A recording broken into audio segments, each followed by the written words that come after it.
Pedro, inteligência emocional, que é um termo que hoje em dia o pessoal fala tanto, é tema de livros. O que é a inteligência emocional? Essa é uma ótima pergunta, porque, como você bem disse, é muito comum hoje em dia as pessoas usarem o termo inteligência emocional. Só que elas muitas vezes usam esse termo sem saber do que elas estão falando. A palavra emoção, na verdade, é uma palavra das mais utilizadas, mas é daquelas que, se você sai pela rua e pergunta para a pessoa assim: você sabe o que é uma emoção? Todo mundo vai te falar que sim. Mas aí você fala assim: então defina uma emoção para mim. E quase ninguém vai conseguir fazer uma boa definição. Às vezes algumas pessoas vão dizer assim: emoção é o que eu sinto.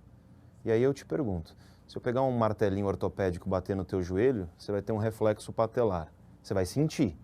É uma emoção? Aí o cara fala: não. Então emoção não é o que você sente. Ou pelo menos não somente isso. A primeira coisa para entender inteligência emocional é entender o que é emoção. O que é uma emoção? Então, imagine que você está na praia.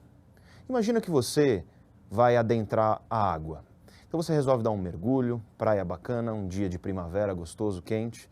Você entra na água, nada até o fundo, e aí você está lá numa experiência positiva. Mas quando você está lá no fundo nadando, você olha para o lado e passa a sombra de um tubarão do seu lado. É muito interessante o que acontece quando o teu cérebro registra a informação tubarão. No momento em que ele registra essa informação, ele ativa um programa de ação. Porque o cérebro ele é um aparelho biocomputacional, então ele está efetuando computações. E ele ativa um programa computacional que vai coordenar uma série de mudanças no seu corpo inteiro. Então, por exemplo, há uma variação na dilatação das pupilas, a boca seca, o estômago ele para de produzir ácido, o intestino para de peristaltar, se o intestino estiver cheio você solta, se a bexiga estiver cheia você solta. Ele vai coordenar o envio de sangue, por exemplo, para grandes músculos, como braço, perna, costas. A região digestória, a região do rosto, ela perde o sangue para esse sangue se distribuir naquilo que é mais essencial naquele momento. O cérebro ordena as glândulas do seu corpo a produzir cortisol, adrenalina, que são hormônios que vão te fazer, por exemplo, ter uma frequência cardíaca muito mais intensa, vão fazer com que você se torne muito mais focado no problema em questão. E olha, muitas outras coisas acontecem. O mero registro da informação tubarão fez tudo isso acontecer. E quanto tempo isso leva para acontecer? Menos de meio segundo. É muito, muito veloz. Se você entendeu tudo isso que eu falei, você sabe agora o que é uma emoção. A emoção é esse programa computacional do nosso cérebro que envolve uma relação com todo o corpo e que essencialmente é automático e vai te mover à ação. A emoção é um jeito eficiente que a natureza fez para que a gente se comporte de uma maneira eficaz sem perder tempo. É absolutamente automático. Você não olha o tubarão e fala: ó, um tubarão, acho que vou parar de peristaltar. Isso acontece, ponto final. O que é então a inteligência emocional? Muita gente diz que a inteligência emocional é você controlar suas emoções. E não existe isso. Não existe como você controlar a emoção. Pelo menos não diretamente. Você pode controlar certos comportamentos e esses comportamentos eles vão fazer com que haja uma alteração emocional. Então, por exemplo, a meditação é sabidamente um jeito de você controlar a sua respiração. E através, por exemplo, existe meditação de vários tipos, né? Um dos tipos é respiração. Você controla a sua respiração e com isso você vai fazer indiretamente alterações que são emocionais. Mas controlar a emoção mesmo, na raiz, é impossível. Nosso cérebro ele não tem essa capacidade. E é por isso que inteligência emocional não é controlar as emoções. Inteligência emocional, na verdade, é você ser capaz, em primeiro lugar, de entender os seus processos emocionais. É a primeira coisa. Porque as pessoas têm perfis emocionais diferentes. Você tem pessoas, por exemplo, que elas têm um perfil mais introvertido. Você tem pessoas que têm um perfil mais extrovertido. Essas tendem a ser características de identidade e personalidade muito difíceis de mudar. Quando você entende, por exemplo, que você tem um certo perfil emocional, você já sabe, por exemplo, qual vai ser o teu estilo de gestão. Você sabe, por exemplo, aquilo que te agrada mais, aquilo que te agrada menos. Suponha uma pessoa que ela é muito agressiva. Então ela naturalmente estoura, ela é explosiva. Ela está numa reunião e ela sente que ela está começando a ficar com raiva. Se essa pessoa ela é emocionalmente inteligente, ela vai ser capaz de identificar aquilo, saber que aquilo vai levá-la em breve a um comportamento prejudicial e, por exemplo, dizer para as pessoas: pessoal, vamos parar por uma hora e daqui a pouco a gente retoma essa conversa. E aí ela vai esfriar a cabeça, e vai retornar para aquela conversa de uma maneira muito mais prudente, de uma maneira muito mais racional. Mas ela só fez isso porque ela teve a capacidade, a inteligência de compreender um processo emocional. A inteligência emocional, em primeiro lugar, portanto, é a compreensão de como as emoções elas ocorrem dentro de nós e dentro das outras pessoas. Em segundo lugar, é a compreensão das melhores formas de você agir mediante essa compreensão. Então, agora que eu entendo como as emoções funcionam, como é que eu faço para agir melhor? A inteligência emocional, portanto, é isso. E ela ajuda a pensar nesse como eu faço para agir melhor também? Ou é apenas na parte de analisar e refletir a respeito disso? Sem sombra de dúvida ajuda. A inteligência emocional é hoje uma das coisas com as quais eu trabalho, processos seletivos de empresa. E dentro dos processos seletivos, cada vez mais você tem as empresas e organizações inserindo avaliações de inteligência emocional.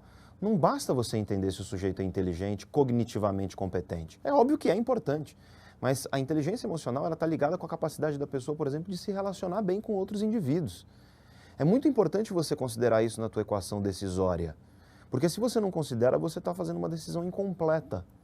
Por exemplo, o autocontrole. A gente sabe hoje que o autocontrole, ele não é uma coisa que você consegue fazer da mesma maneira ao longo do dia inteiro. Quanto mais você exerce o seu autocontrole, menos você consegue exercer. É como se o autocontrole ele fosse um recurso que se esgota, ele vai acabando. E aí então você imagina que no começo do dia teu autocontrole é muito grande, chega no final do dia ele é pequeno. Aí você, por exemplo, como gestor, resolve criar uma reunião no final de um dia sobre um tema que é altamente estressante para as pessoas que estão ao redor. E você sabe que naquele time você tem, por exemplo, 2 indivíduos que eles são altamente explosivos e você tem outros 2 que eles são altamente sensíveis. Você vai marcar essa reunião, as pessoas vão estar com o seu autocontrole lá em um grau bem pequenininho. E provavelmente você vai ter uma reunião onde as emoções à flor da pele, os sujeitos que são explosivos vão estourar, os sujeitos que são sensíveis vão se sentir altamente prejudicados, angustiados. E, portanto, se você fizesse uma mera mudança, uma alocação dessa reunião para o começo do dia, onde o nosso autocontrole ele costuma ser maior, você seria um gestor mais eficiente, você teria uma reunião mais eficiente. Essa questão do autocontrole é interessante. É a mesma razão pela qual você consegue fazer a dieta perfeitamente bem no começo do dia, chega no final do dia, você fica ansioso para comer uma besteira. Por quê? Quanto mais você usa teu autocontrole, menos você tem. Chega ao final do dia, normalmente, quando você não consegue exercer esse autocontrole com tanta eficiência. Isso faz parte de uma inteligência emocional. Isso faz parte de uma inteligência que te permite tomar decisões práticas mais eficazes, como no exemplo da reunião que eu dei. E a inteligência emocional tem a ver com perfil ou nada a ver? Tem tudo a ver com perfil, porque, no fim das contas, as pessoas, em primeiro lugar, elas vão ter níveis de inteligência emocional diferentes.